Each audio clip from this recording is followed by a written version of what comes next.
Good evening. You've joined us right here on the India Development Debate. I'm Taneia Bhardwaj and we're coming to you live from our Mumbai studios.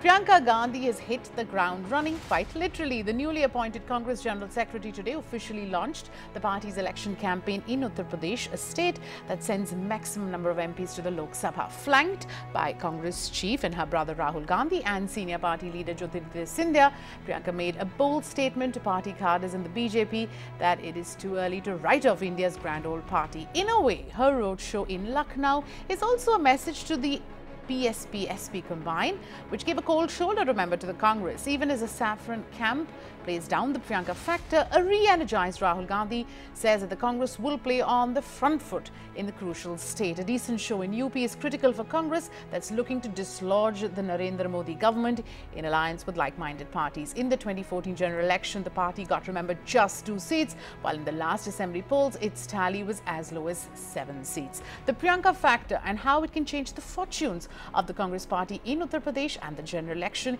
is what we're discussing on the first half of the India Development Debate tonight. And let me then waste no time, take it across to our panel that's joining in from the Congress party. We've got Nasir Hussain who's joining in. Shaina NC joins in from the BJP. Political commentator Rashid Kidwai is here with us, and so is the Times of India's consulting editor Sagarika Ghosh. Good evening to each one of you, and thank you so much for sparing the time. Mr. Hussain, let me begin by asking you, after the nearly 25-kilometer long roadshow, it's only the Congress President Rahul Gandhi that we heard talk about Mission UP. If Priyanka Gandhi and Jyotiraditya Scindia are the big hope for 2019, why didn't we hear them speak today?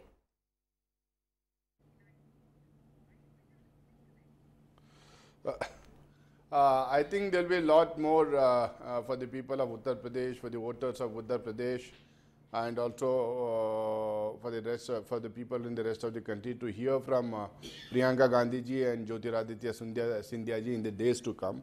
Today, I think it was almost like taking charge of the affairs in Uttar Pradesh for both the General Secretaries of All India Congress Committee, and the President himself went to Uttar Pradesh, went to Lucknow to see that both of them take charges at the same time, trying to enthuse the party workers in Lucknow, telling them that we are still here, you can't write us off, and then we are going to take not only this election very seriously in Uttar Pradesh, but also in the days to come, we will stay there, build up the party, and see that the old glory of Congress is revived in Uttar Pradesh. Shaina NC, on one hand, the BJP, your party, has very clearly said that Priyanka Gandhi is not going to impact, as far as the fortunes in UP go. And yet, the fact is that you continue to attack her relentlessly, whether it's personal comments, on her clothes, her skin, or even her family. One would imagine or argue, does her popularity rattle you? Firstly, I want to say, as a woman in public life, we welcome another woman in the space of polity, and I don't think that anybody should attack Mrs. Priyanka Gandhi Vadra on any of the things you mentioned, be it the way she looks or how she conducts herself. These are all very private issues, and I don't think this kind of commentary is warranted. What is, however, warranted is to see the performance of the individual concerned. And I'm not going to play this as a woman versus man card, because I truly believe that if you are a woman in public life, it's a welcome decision in any party, but your performance needs to speak volumes for yourself. So in the days to come, we know that the Congress party, of course, this is their last draw, so to say, in the sense that they want to use every possible person they have. But the work of Prime Minister Modi in terms of numbers is evident in 2014's Lok Sabha elections. Post that, the assembly elections clearly say that people across the board have not voted on caste, creed, culture. They have voted for good governance, strong leadership, stability, and more importantly, it's a mandate which has gone above vote bank politics.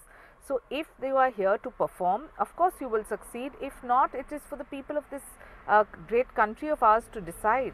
And I think the parameters for Uttar Pradesh should be based on development and not on a certain narrative that people have made as if to suggest that, you know, one's looks is what's going to draw the public, or one's effort is actually what actually makes a difference. So I would want to say that only the electorate will decide if somebody is acceptable based on a vision plan, yes, and not on theatrics and photo ops. Absolutely. Okay, Sagarika, with less than 100 days to go for the big election, do you think the Congress has saved the best for the last, or will this last minute entry be a bit of a damn squib?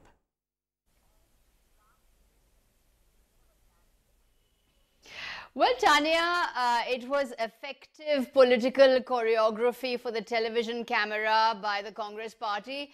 A journalist colleague was reporting that Hindi channels have sent 4 to 5 teams each of camera persons and reporters to cover the Congress roadshow. Now, when was the last time that channels actually took any interest in the Congress events in Uttar Pradesh or in Lucknow? So it's unprecedented, the kind of attention that this Congress event, this Congress roadshow has got, and Priyanka's roadshow has got. It's an attempt to attract eyeballs, it's an attempt to attract attention, but will it attract votes? Yes, it will galvanize the workers, it will galvanize Congress party morale, but Priyanka Gandhi Vadra, Tanya, has a mountain to climb in Uttar Pradesh. Frankly, the Congress has been out of the conversation in Uttar Pradesh since 1989. Its vote share in the 2014 elections was 7%. In the 2017 Vidhan Sabha elections was 6%. In Eastern UP, remember Priyanka Gandhi Vadra is in charge of Eastern UP. There, out of the 144 Vidhan Sabha seats, the Congress got about 1 or 2 in 2017. So, you know, the Congress has been unable to throw up strong local leaders in Uttar Pradesh. You know, the leaders that were with Priyanka Gandhi on the bus, Jitin Prasada, RPN Singh, Sanjay Singh, Anu Tandon. The question has to be asked, can any of them win an election? And can any of them actually attract votes? Now, it's all very well to get the eyeballs and the attention and the cameras and, you know, the TV cameras running after you, but can you actually revive as a party? Rahul Gandhi said that he's here for the long haul, and Priyanka is going to lead the party into the Vidhan Sabha elections of 2022. But the fact is, there are very strong opposition parties like the SP and the BSP in Uttar Pradesh with strong regional networks, strong local networks, local cadres. They are Uttar Pradesh based parties. Now, is Priyanka Gandhi going to be able to lead the Congress to take an opposition space and compete with the SP and the BSP who are there in Uttar Pradesh with all their cadres and all their local strength? That really remains to be seen. Okay. Also, Tanya, I just want to point out whose votes is Priyanka Gandhi going to get? You know, in 2014, the BJP got 75% of the upper caste votes. BSP, SP got 75% of the Muslim votes. So whose votes is Priyanka Gandhi hoping to attract? Sagarika, I want to delve into that a little deeper, but, you know, I just want opening comments from everybody. So, Mr. Kidwai, let me ask you, it was a rousing reception, no doubt, for, you know, Ms. Gandhi in Lucknow. But as Sagarika was saying, how challenging is it going to be to use this energized cadre to take her message to voters and harvest electoral gains? Tanya, my esteemed friend Sagarika has made it look, you know, as if it's a very difficult task. Indeed, the task before Priyanka Gandhi Vadra is extremely, you know, sort of difficult and challenging. But it's based on a simple calculation.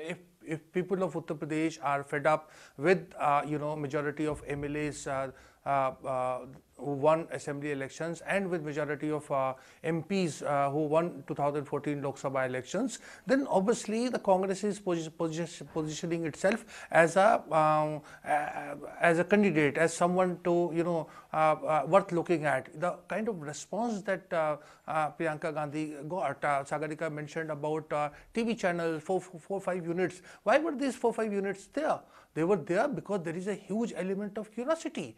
People want to see, hear, they just want to see every moment of Priyanka Gandhi, matters. Now, if there is such a huge element of curiosity, will it translate into votes? That, of course, the time will tell, but it's based on a simple principle. If there is anti-incumbency against MLAs and MPs and against Modi, then the Congress will be a natural beneficiary. SP-BSP will not be in a picture simply because they are not a national political party. Right. Mr. Nasir Hussain, let me ask you a point that, everybody's made. Just how much of the heavy lifting is Priyanka Gandhi going to be able to make? I mean, the numbers sort of speak for themselves. Your vote share in the 2014 Lok Sabha election, a dismal 7.5%. You won just 2 seats. So, it's a turnaround that's not going to be easy.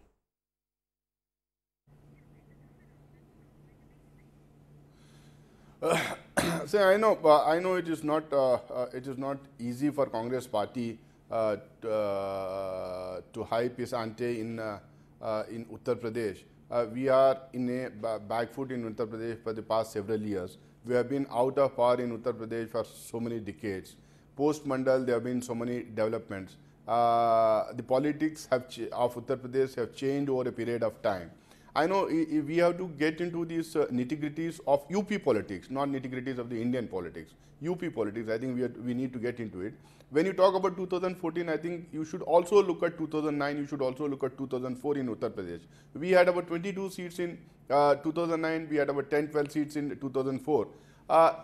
2014 was a bad election for a number of reasons, which I don't want to get into it now because we have been debating those for the past 5 years. Now the point is, can we as a political party, which had such a glorious period in the past in Uttar Pradesh, in the undivided Uttar Pradesh, can we revive ourselves? Can these 2 young leaders who have been put in charge there, with the help of the other young leaders, those were seen on the bus stop today in the rally, can these people revive the fortunes of Congress party? I know it is very less time for these people in terms of in terms of the parliament election. We have to work very hard, we have to strategize, we have to just in these 2 months work for 2019 parliament election on the basis of the local issues, on the basis of the national issues.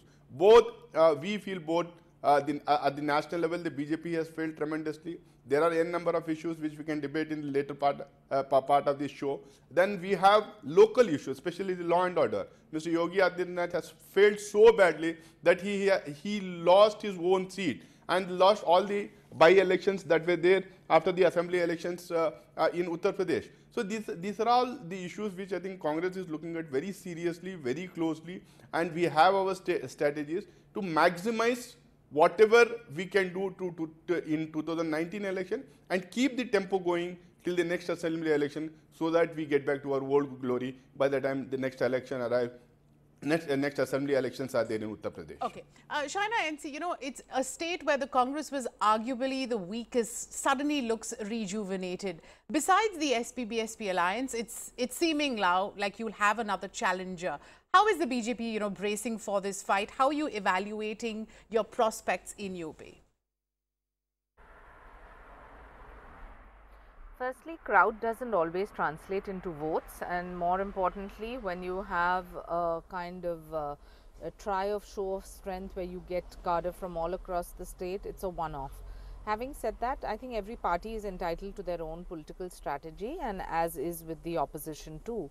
But if you actually view the alliance of the Samajwadi Party and the BSP, they're not just strange bedfellows, they are, partners in crime only for the lust of power. And the people in Uttar Pradesh do understand that whether it's law and order or whether it is things like Jan Dhan Yojana, Mudra banking, pension schemes, insurance schemes, these have percolated, or Ujjwala, which has reached over 6 crore homes. These are schemes which have percolated down to the poorest of poor. So it is for the electorate to decide, and going by the assembly historic results, I would say, you have realized that even the Dalits and the Muslims have voted for the BJP with an extraordinary margin. and that is only based on development. So I find it really hard to believe that you know, a particular party with a limited vote share can suddenly spring surprises at the last minute before elections. Having said that, the democracy and the vibrancy of our democracy is clearly a new generation which is aspirational in nature, which wants to see real work, a real vision plan and delivery on the ground. So keeping that in mind, I'm sure that 2014 is going to be repeated in 2019. Sagarika, And don't yes. we have 11 crore cadre which are you know, working on the ground in the largest political party probably in the world today. So that does definitely help as far as the organization is concerned. Right. Sagarika, sure, you know, Priyanka Gandhi is a crowd puller and she has the charisma. But what's the alternative narrative that you think she can really offer and bring to the table? That's a very good question, Tanya. But before I answer that, I just want to say that it really is a bit rich of Shaina to say SP-BSP are strange bedfellows. The BJP has allied with the PDP in Kashmir, which was ideologically its polar opposite. It is an alliance with the Shiv Sena, which daily acts as if it's the prime enemy of the BJP and not an ally. So politics is about strange bedfellows. And so I think the SP-BSP alliance is not something that should surprise us. But you're absolutely right. What is the agenda that Priyanka Gandhi is coming with? I think that is key. Also, as my colleague Rashid Kidwai was saying, that yes, you know, she does have a lot of curiosity factor and lots of people have come to see her and there is tremendous amount of interest in her. But the fact is, Tanya, you know, what group does the Congress represent today? What is the constituency that the Congress represents? What does Priyanka represent? Who does she represent?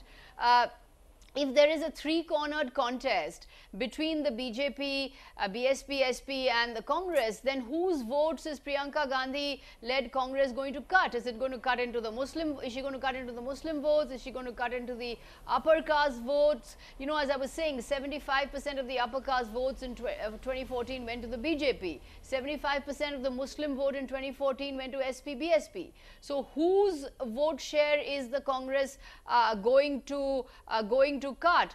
The fact is, at the end of the day, we still don't know what the Congress party stands for in Uttar Pradesh. Yes, it is a very good strategy to play Priyanka Gandhi and Jyotiraditya Scindia. They're both young, they're both articulate, they speak excellent Hindi, they're photogenic.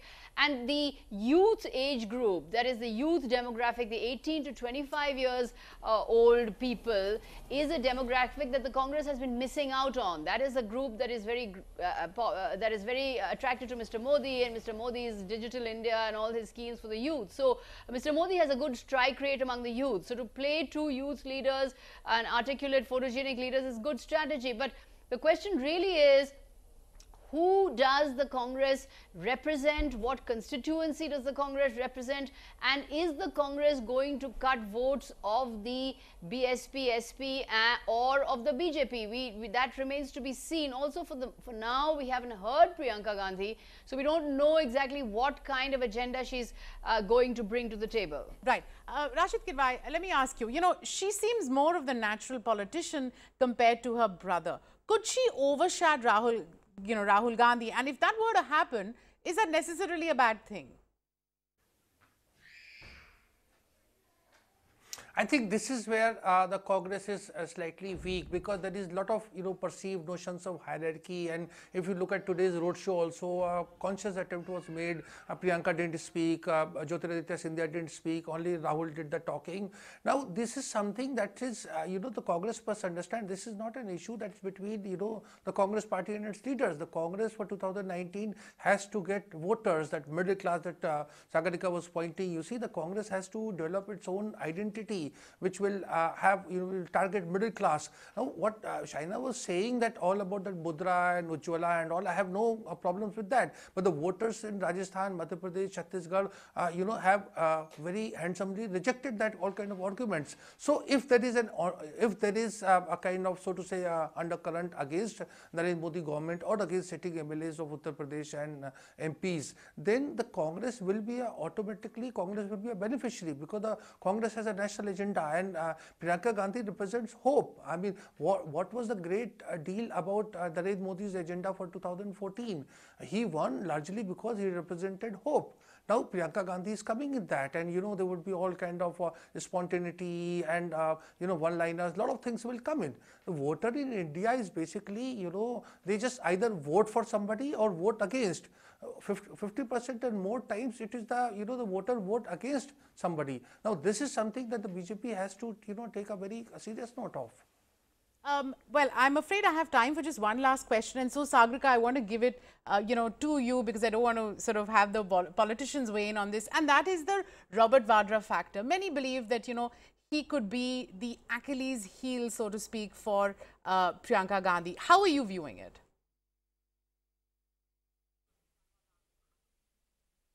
That's an important question, Taneia, because, Priyanka Gandhi, by actually accompanying Robert Vadra to the ED office, she actually drove with him in the car and she dropped him there to the ED office where he was being questioned, has actually identified herself very closely with her husband and said, this is my husband, I'm standing by him, he's my family. So all this while, the Congress has been maintaining that Robert Vadra is a private citizen, that whenever charges have been made against Robert Vadra, they've said, but he's a private citizen, he's a private businessman, we don't want to comment. But now he is the husband of your General Secretary, and your General Secretary has identified herself completely with her husband and shown that she's publicly standing behind him.